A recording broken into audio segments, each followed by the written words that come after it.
Bienvenue sur Branché au Jardin, le podcast de Promesse de Fleurs, votre pépinière en ligne. Votre rendez-vous jardinage, botanique et biodiversité sur un format court, amusant et instructif. Bonjour à tous et à toutes et bienvenue dans ce nouveau podcast. Aujourd'hui, avec le froid qui approche, nous allons parler de protéger nos plantes du gel et du froid qui arrive. Avec moi, comme toujours, Olivier. Bonjour Ingrid, bonjour à toutes et à tous. Alors effectivement, protéger ses plantes en hiver, c'est une question qu'on nous pose assez souvent chez Promesse de Fleurs. Alors surtout pour les jardins dans les régions où les hivers sont rigoureux, mais il faut savoir que même en climat doux, certaines plantes sensibles peuvent déjà souffrir. Heureusement, il y a des solutions, elles sont simples, elles sont efficaces. Quelles sont-elles, Ingrid ? Alors on va commencer par le paillage. Le paillage, c'est vraiment un incontournable pour protéger les racines de nos chères plantes du froid. Oui, le paillage, faut voir ça vraiment comme une couverture pour le sol. Alors, on sait que ça aide à maintenir l'humidité, mais ça aide aussi à isoler la terre et à éviter qu'elle ne gèle trop profondément. Ça va protéger donc les racines et les souches des plantes vivaces, de certaines plantes vivaces justement qui sont peut-être un petit peu plus fragiles. Je pense aux hélichiums ou aux bignonnes par exemple. Et il existe beaucoup de types de paillage. On parle souvent de paille, de copeaux de bois fragmentés ou même de feuilles mortes. Exactement. Alors n'importe quel paillage organique fera l'affaire. Pour être efficace, la couche de paillis doit être bien épaisse, on va dire entre 10 et 20 cm. Et alors Olivier, idéalement, quand est-ce qu'on paille ? Moi j'ai envie de dire toute l'année. Mais si c'est juste pour une protection pour le froid, ce sera avant la fin de l'automne, avant que le sol ne commence à geler. Et au printemps, on peut soit laisser le paillis se décomposer naturellement, c'est ce que je préconise en général, soit si vraiment vous trouvez qu'il y en a de trop, vous le déplacez et vous allez le mettre sur le tas de compost, ainsi il pourra se dégrader naturellement. Et il n'y a pas que les racines qui doivent être protégées. Il y a aussi les parties aériennes de certaines plantes, souvent les plantes à feuillage persistant. Dans ce cas, on va installer des voiles d'hivernage. Olivier, tu peux nous en parler ? Bien sûr. Alors le voile d'hivernage, qu'est-ce que c'est ? C'est un tissu léger, il est censé protéger les parties aériennes des plantes des vents froids et des gelées. Et donc c'est vraiment le voile d'hivernage, on va le mettre comme tu dis, sur des arbustes méditerranéens à feuillage persistant. Je pense au laurier rose, je pense au callistémon, des choses comme ça.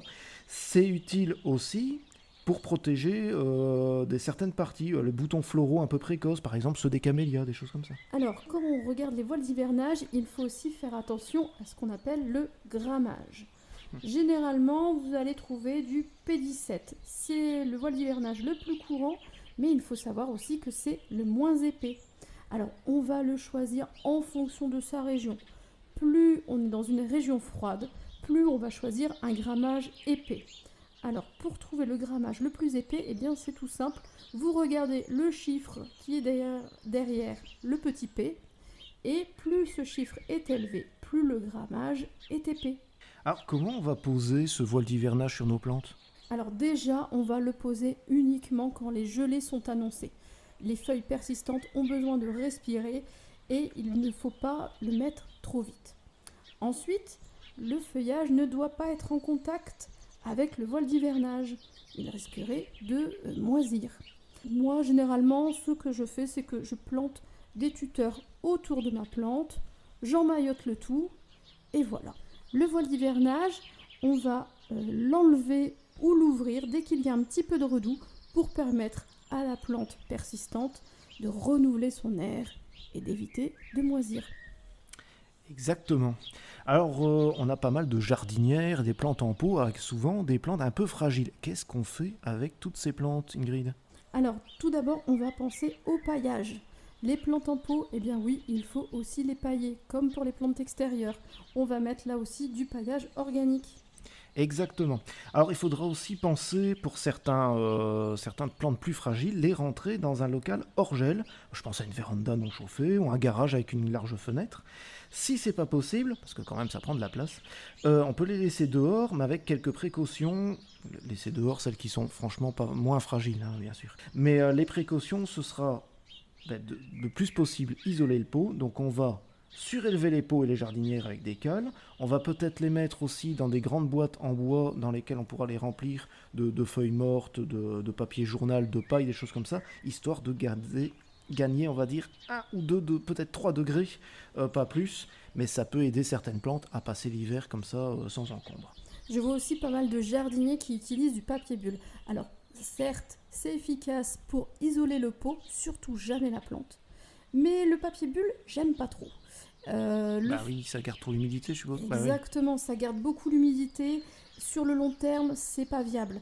Donc, on va pouvoir peut-être l'utiliser uniquement pour entourer le pot, mais sur quelques jours. Faut pas au-delà, faut l'enlever. Et Olivier, si on a beaucoup de plantes en pot? Alors, comme c'est notre cas tous les deux, eh bien là, je vais conseiller de les regrouper, si possible, dans un endroit un peu abrité des vents froids surtout. Plutôt contre un mur exposé plein sud, qui serait un peu plus chaud. Et en plus, cette proximité de tous vos pots, ça permettra aussi de poser un voile d'hivernage sur tout le groupe en une seule fois, ce qui est un petit peu plus pratique. Et alors, dernier point important, pour les plantes hivernées, eh bien, on va réduire considérablement les arrosages. Clairement, elles sont en repos végétatif, elles ne sont pas en période de croissance, elles n'ont pas besoin de beaucoup d'eau.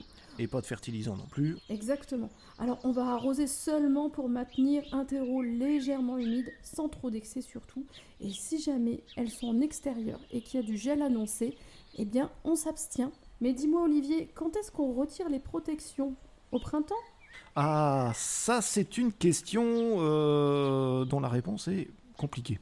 On va attendre que le risque de gel soit complètement écarté. Alors bien souvent, les dates un peu mnémotechniques, c'est de dire on va faire ça après les seins de glace, c'est-à-dire vers la mi-mai. Attention cependant, il faut réhabituer progressivement les plantes aux conditions extérieures. Donc on va les découvrir, si elles sont dans un voile d'hivernage, on va les découvrir quelques heures par jour, histoire de les réhabituer à l'air pur et l'air froid. Et on va, si pour les plantes en pot que vous avez rentrées, on va aussi les sortir uniquement en journée, mais la nuit, on va les rentrer quand même. On va faire ça, on va dire, pendant une semaine ou deux, histoire de réhabituer vos plantes et ne pas leur faire un choc thermique. Et alors, si vous avez des plantes spécifiques, je pense par exemple aux dipladénias, aux bananiers, aux palmiers, à protéger en hiver, eh bien, on a des fiches conseils sur notre site internet, donc promessesdefleurs.com. Vous pouvez retrouver toutes les informations spécifiques pour chaque plante. Merci à tous de nous avoir écoutés. On se retrouve très bientôt pour un nouvel épisode. En attendant, prenez soin de vos plantes et de vous. Merci Olivier, merci à tous. À très vite pour un nouveau podcast. C'était Branché au jardin. À bientôt pour de nouveaux podcasts sur le jardinage et la botanique. En attendant, découvrez d'autres articles et vidéos sur notre site promessesdefleurs.com.